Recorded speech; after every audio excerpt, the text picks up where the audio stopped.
Guys, kasing lasa niya yung alam mo yung sa yabu. Hey guys, so kakain tayo ng quick lunch today.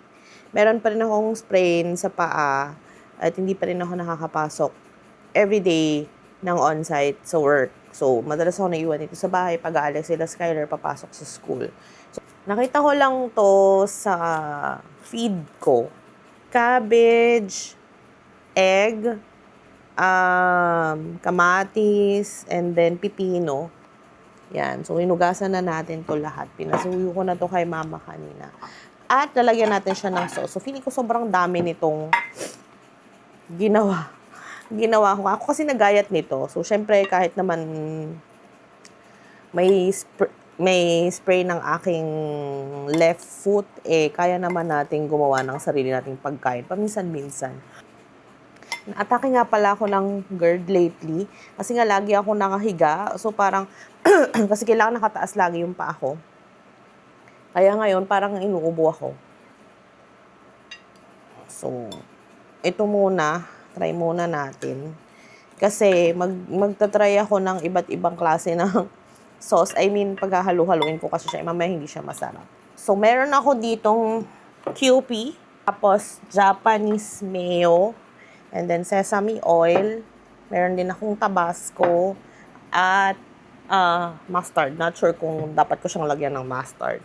So, ito kasi yung mga nakita kong nilalagay usually. Itong Japanese mayo.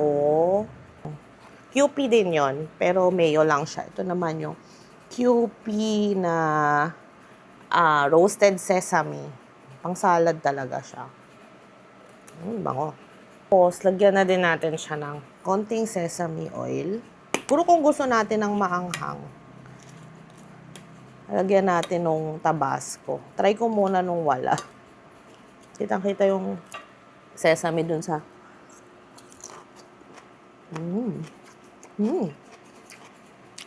Marinig yung crunch. Nag-omeprazole nga pala ako kanina umaga bago kumain.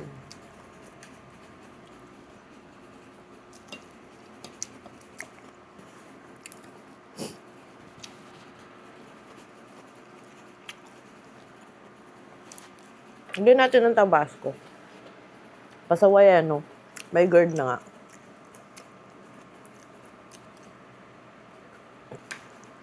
Tingnan natin kung may kick.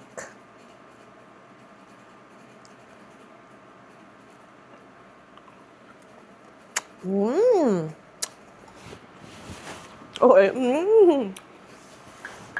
Ang sarap din siya, ha?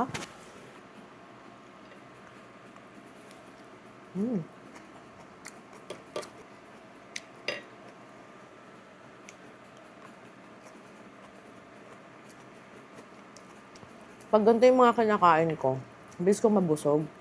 Kaya sabi ko, hindi ko siya lahatin kanina. By the way guys, kasing lasa niya yung, alam mo yung sa yabu na salad nila doon na unlimited.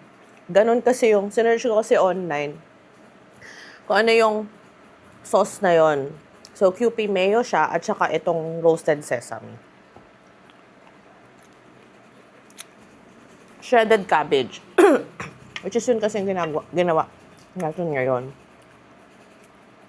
Nagdagan ko lang siya ng cucumber, ng tomato, saka ng egg.